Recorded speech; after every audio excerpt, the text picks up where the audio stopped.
What is going on, guys? Blink here, back with a new guide.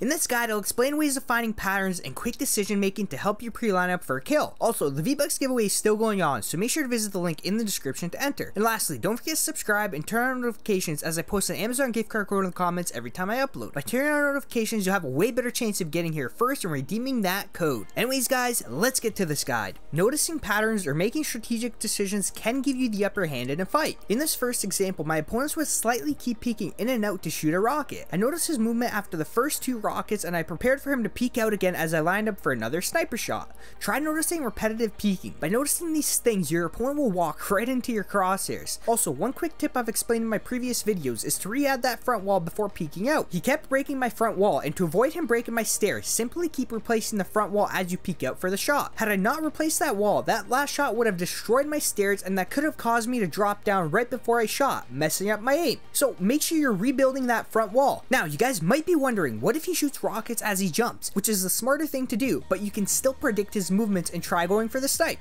Or just pull your AR for some critical damage. Now, in this clip, my opponent wouldn't stop shooting his rocket. I actually almost screwed my teammate over too. If you have forts close together, then make sure you're both on the same level. Totally forgot about splash damage, and as it clicked in my head, I told my teammate to build walls ASAP so he doesn't get hit by the splash damage. You have to watch out for that. If our opponent shot the rocket at my front wall, my teammate would have taken damage from the explosion. So I boxed myself in because I knew I won't be mobile and I'll potentially be sitting here for a while. As you guys can see, he wouldn't stop jumping, so I prepared for a potential lineup for a snipe. I eliminated him because he kept repeating the same pattern movements over and over. You always want to keep your opponents guessing. Don't repeat the same angle over and over, because a good player will figure it out. Now, he was doing everything right with the jump shots, except he never added additional pressure with the AR. Usually when you shoot rockets, you want to add in some AR spray to potentially break one of our walls with the spray, and a rocket might squeeze in before we rebuild the wall. So this next situation is a little harder to predict, but if you can figure these situations out, then you'll become unstoppable. Let's quickly break this down. So my opponent jumps over to my left. I know that's another 4, and when he jumped, or as he watched me from the third person perspective, he can probably see me peeking in and out. Now, if I was in this situation, I know the best angle to peek from would be the corner I'm holding my crosshair at, because that corner is the most comfortable corner to peek your head from. You can pre-line up shots much easier than peeking from somewhere in the middle of your 1x1. So I was prepared for any sort of peek outs. The more you play, the more you'll notice corner peeking is the easiest to line up sniper shots. Less body exposure as you peek out. Now, this decision making was made in a split second. It's a lot of analyzation in literally a second, but trust me, the more you play, you start to figure out most of these common patterns in the game. When you can predict these patterns in seconds, you'll really help improve your gameplay. I'll explain another quick analyzation of a pattern. Me and this player fought for the high ground, and I noticed he wasn't adding any walls as he built his ramps, which I could have easily destroyed one of his ramps and dropped him down to the ground.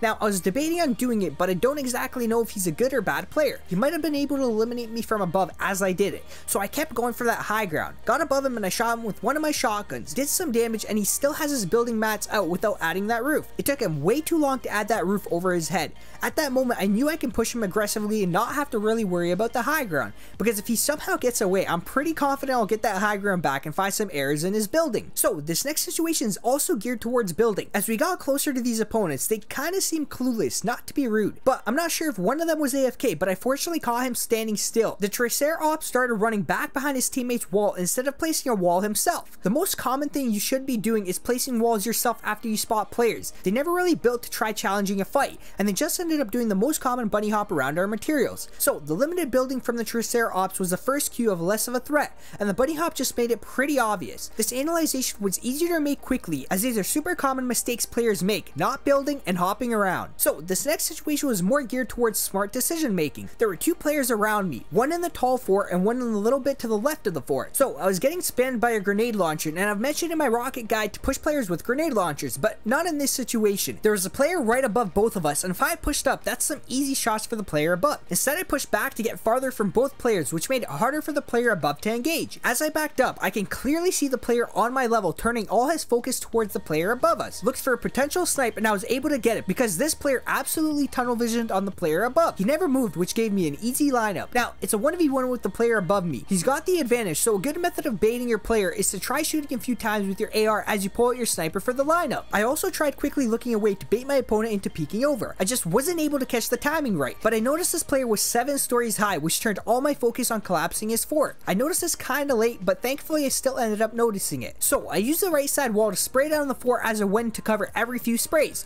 You don't want to gear all your focus towards the fort, because you're not really moving too much once again, and that's an easy shot for your opponent. So make sure you're peeking in and out every few seconds. I collapsed the fort and she fell to her death. Made sure to have my gun out just in case she lived. I might have still been able to squeeze in a few more shots. So this final situation is geared towards longer survival. I saw a player in the storm and shot him down a bit. Now my focus wasn't to kill him. My focus was to see if he had any meds on him and more materials. My goal was to keep his health relatively low as he came out of the circle. He now needs to heal and I can make my push on him. It was a super easy kill, especially because he never built. So let's quickly break this down. My focus shouldn't be on killing him as soon as possible, because how am I going to grab his materials or meds if it's all in the storm? The storm hits pretty hard endgame and you need him to get out of it so you can eliminate him in the safe zone. I put a bit of damage on him and I could have easily ramped up a little higher to finish him, but I never did, and I waited till he got out, and that's when I made the final engagement on him. This is a super great tip if you camp the edge of the zone for potential late players. You check if they have shields and you shoot them down to a pretty low HP. Now all they're thinking about is getting into the circle. They will usually not engage because they are pretty low, and they'll go into pure defense mode until they at least get in. Wait them out and go for the final finisher. Now you got more materials and you got more meds and you're not taking massive damage from the storm. Now if this was an early game situation, then it really doesn't matter. You'd actually want to try killing them inside the zone on early storms, because the early storms don't do much damage. This whole situation is geared towards the last few storms as they start hitting super hard endgame. Well guys, that's it for this guide. Hopefully I've helped some people out, and a like and a sub would be greatly appreciated as it does help me out a lot. Anyways guys, thanks for watching and I hope you have a great rest of your day or night, and I'll see you on the next one.